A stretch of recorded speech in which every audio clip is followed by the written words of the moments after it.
Incredible car ever seen in Australia, the James Bond Aston Martin DB5. Equipped for the amazing exploits of Secret Service Agent 007, the car features registrations of France, Britain and Switzerland.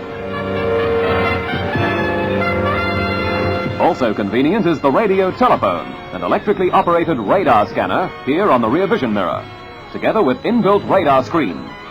Safety devices include extendable overriders for ramming purposes and an ejector seat for unwanted passengers.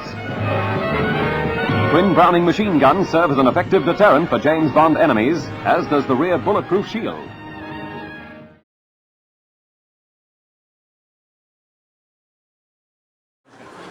But I'm into gadgets. I was always fascinated by James Bond's gadgets, because he had these brilliant little gadgets. But the guy who gave them to him, Q, must have been some sort of psychic, because he always gave him exactly what he bloody well wanted. Never, very lean, wasn't he? He used every single item. He never came back and go, Q, I've got a lot of stuff I didn't use on that event. Before leaving on his assignment, Bond pays a visit to Q's workshop. It's a scene fans love. There's some fun stuff going on in the background, and we get to see some entertaining gadgets being tested. Always to Q's aggravation, Bond makes some jokes about his work. Fast. Having problems keeping it up, Q? Experimental model. Although the character in the novels is mentioned sporadically, his memorable scenes in the films made him the popular recurring character fans love. The character of Q first showed up in Dr. No, played by Peter Burton. Here he simply replaces Bond's Beretta with a Walther PPK, and is referred to as the Armorer. From Russia with Love was the debut of the actor most closely associated with the role, Desmond Llewellyn. He's credited as Boothroyd in the closing credits. The loaded attaché case is the first in a series of ever-increasing inventive gadgets he'll be handing out to 007. Now, pay attention, 007. Explosive alarm clock. Take a fountain pen, which sends out a homing signal. It's activated by nerve impulses from the wrist muscles. Made one of these for the kids last Christmas. The demonstration of the gadget is a simple setup to get us to anticipate as to when Bond will eventually be using it in the story. From then on, we're waiting for the payoff to the gadget. I disregard these jibes about our equipment, 007. I wonder if Q gets along with any of the other 00 agents, and if it's just Bond he has trouble with. Well, I won't keep you for more than an hour or so if you give me your undivided attention. Look, I haven't time for these adolescent antics.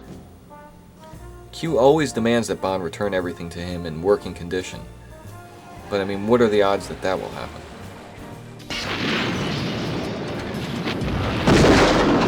Everything you give me. Treated with equal contempt. Yes, I know. Q, have I ever let you down? Frequently.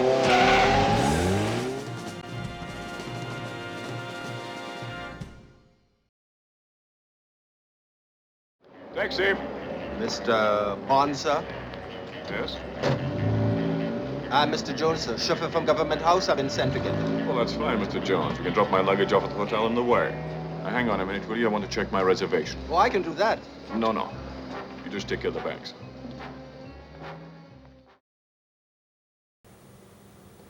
Bond arrives at his exotic location by plane, train, boat, whatever. There's some sinister-looking person lurking in the background, spying on Bond already. We have to wait to find out if this person is a friend or enemy, but whoever it is, they know about his arrival. Bond will meet a person claiming to be there to pick him up. Of course, when the person is lying, there will be an attempt made on Bond's life pretty quickly. When the person is actually an ally and is simply his driver, Bond will easily move to his next destination. When that is sorted out, Bond will meet his contact at the location of the story. Occasionally there will be some code words exchanged to verify his contact's identity. Old school spy stuff. The snow this year is better at Innsbruck. Until they go wrong. Thank you. I'm glad we got it right. The contact starts filling Bond in as to what they know and describes who the main villain is. Welcome to Istanbul. I work for Station VH and asked if I would help out if I could. It's a pleasure working with 007. What can you tell me about Kamal Khan? I saw his dossier myself. Yes, among his many other interests. Shipping, insurance, oil exploration. That's where Kamal lives. Why can't we go over there? You won't get anywhere near high fats. No one on the island dare go up there. It's very heavily guarded. They'll never let you in. Friends of mine went out there once. They never came back again. Yes, but can I meet him? Yes. He plays backgammon most afternoons and evenings here at the hotel casino. It may be possible to arrange an invitation. Excellent. We have been granted an audience. This is a nice opportunity to show off some of the exotic location the story's going to start off in, by the way. The contact is usually a pretty likable character, which will make things a bit more distressing for the audience down the road. Bond asks the contact if he could arrange some kind of meeting with the villain. The contact, being such a helpful ally, tells him, sure. Good morning. Good morning, sir. The name's Bond. I believe you have a reservation for me. We've been expecting you. Good. I hope you have a pleasant stay. I'm sure I will. Bond checks into his posh hotel, a frequent setting where attempts on his life and romantic acts will take place. Here he's told he's been expected and will be given the creme de la creme of rooms. It's always first-class treatment, something Bond is used to. I mean, you never see him checking into a Ramada. Good afternoon, Mr. Bond. You will need your usual suite. Vodka martini. Mixed like you said, sir, and not stirred. Thank you. Anything else, sir? No, that's all. Very well, sir. He might make some high-class requests and will immediately be given them. He'll also turn a few ladies' heads as he walks around.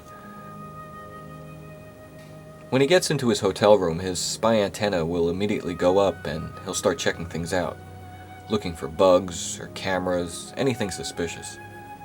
This seemingly innocent hotel room has the potential to include bad guys hiding underneath the bed, along with mints on the pillow.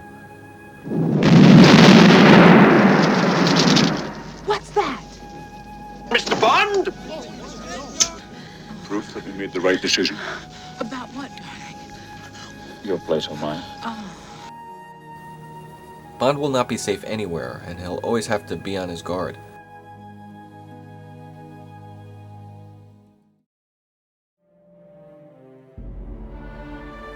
Any objection to raise the limit? 500 pounds, shall we say?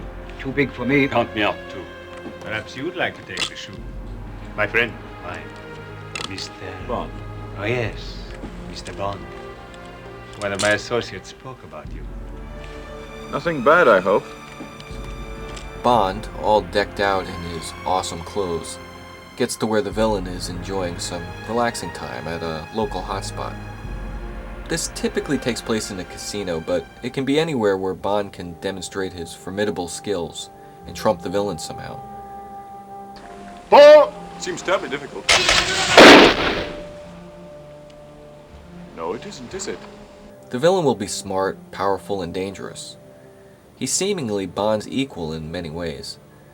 He's got a lot of hot chicks hanging around him, he's classy, intelligent, and with the snap of his fingers he can get anything he wants. Mr. Bond, Yes? this is Mr. Goldfinger. How do you do? How do you do? At first they'll exchange pleasantries, and each will make it appear that it's just a casual interaction.